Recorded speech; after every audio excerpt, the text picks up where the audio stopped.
Assalamualaikum Miss Ada and my fellow classmates. My name is Atira and I will begin the presentation with the summary of the case study as an introduction.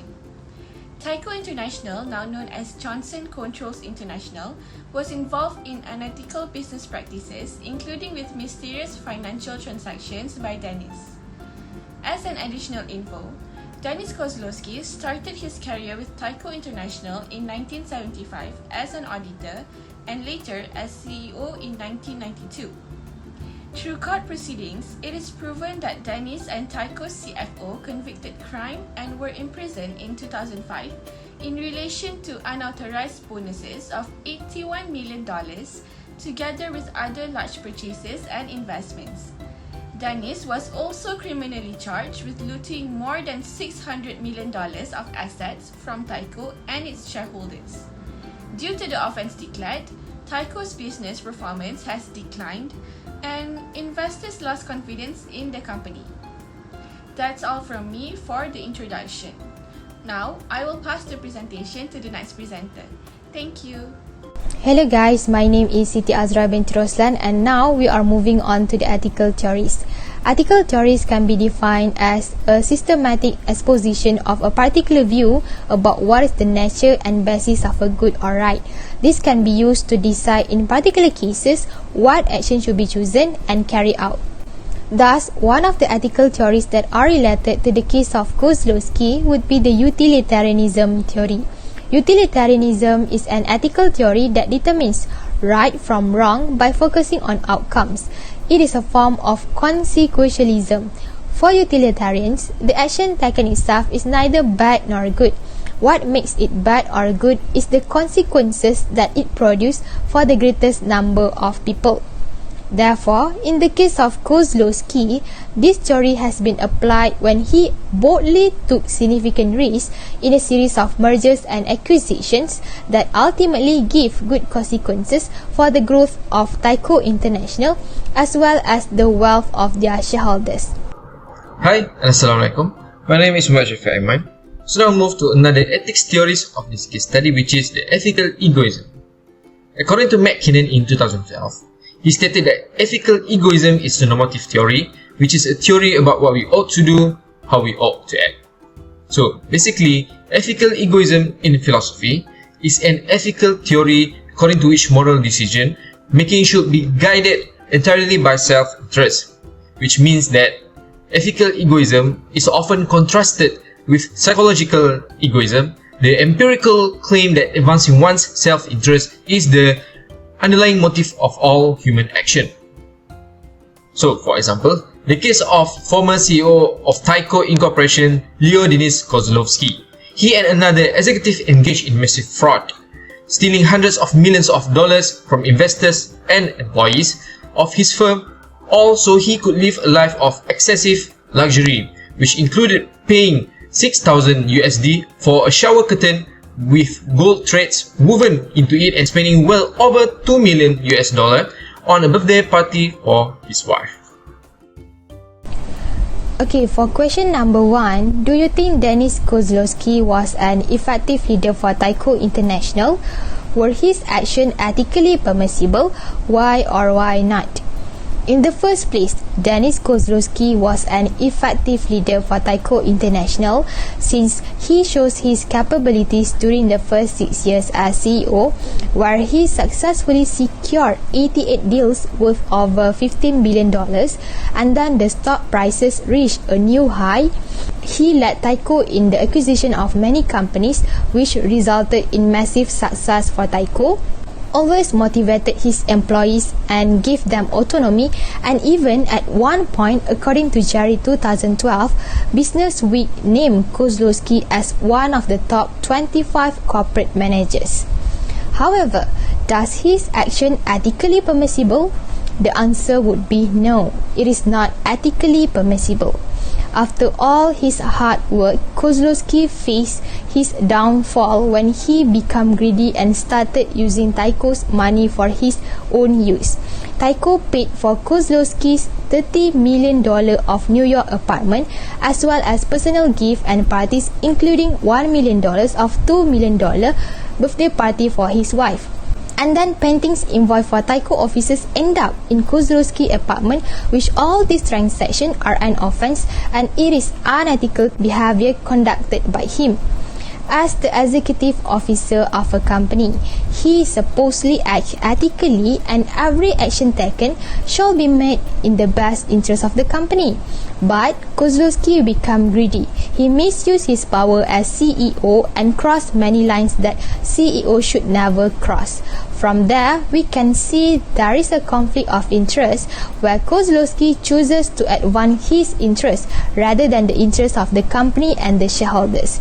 All in all, we can conclude that Kozlowski was ineffective leader after he commits with unethical behavior. Thank you. Next, we move to question number 2. As CEO of a major company, how might entitlement bias have affected Kozlowski's behavior? So, my answer is, I think Kozlowski's story is clearly a case of entitlement bias. This is because he came from humble beginnings and worked his way up to CEO. He was doing something right and board of directors rewarded him. His success flipped the switch and broke the balance between the business sense, common sense and ethical behavior. Clearly, if these merger and acquisition plans had not turned out to be widely successful, we may never seen this side of Kozlowski. Hence, entitlement bias have clearly affected Kozlowski's behavior. This is because, genuinely, he used his position as CEO to persuade other top-ranking Tyco officers and lower-ranking employees to get involved and turn a blind eye to his questionable and illegal activities. For example, he was involved in questionable financial transactions that were not included in the company's financial reports. He enlisted the help of other Tyco officers and lower-ranking employees to cover up for the illegal financial transactions. In 2005, he was convicted of crimes in relation to alleged unauthorized bonuses of 81 USD million, in addition to other large purchases and investments such as the purchase of art for 14.725 million and the payment by Tyco of a 20 USD million investment banking fee to Frank Walsh, which is a former Tyco director. Other than that, Tyco also paid for Kozlowski's 30 million New York apartment, as well as personal gifts and parties, including 1 million of a 2 million birthday party for his wife. Assalamualaikum. My name is Muhammad Ridwan Shah bin Muhammad Husaini. Now I'll be explaining on question 3, which is, what is the rationalization do I think Kozlowski might have used to justify his behavior in his own mind? The main justification Kozlowski used to justify his behavior back then was that he had already made significant contributions to their company and organization, which had transformed the company into what it is now. Kozlowski used the justification that he was the CEO of Tyco and grew the company with 88 deals, securing the company more than 15 billion. In the fraud case committed by Kozlowski, he would like to avoid all allegation by presenting the documents containing all of the information about his expenses, in which Kozlowski thinks that it will be permissible to do so because he has nothing to hide. Now I will pass the presentation to the next presenter. Moving on to question 4. According to the situation given, if I were in Kozlowski's position, my action would affect employees in terms of their working performance. Their working performance will decline and employees will feel demotivated to maintain their performance at the required level. Employees may think that all those unethical actions done by me is normal and can be adapted by them too. Other than that, employees will also felt that rules and regulations in the company is not necessary to be followed because they have seen Dennis did not do so.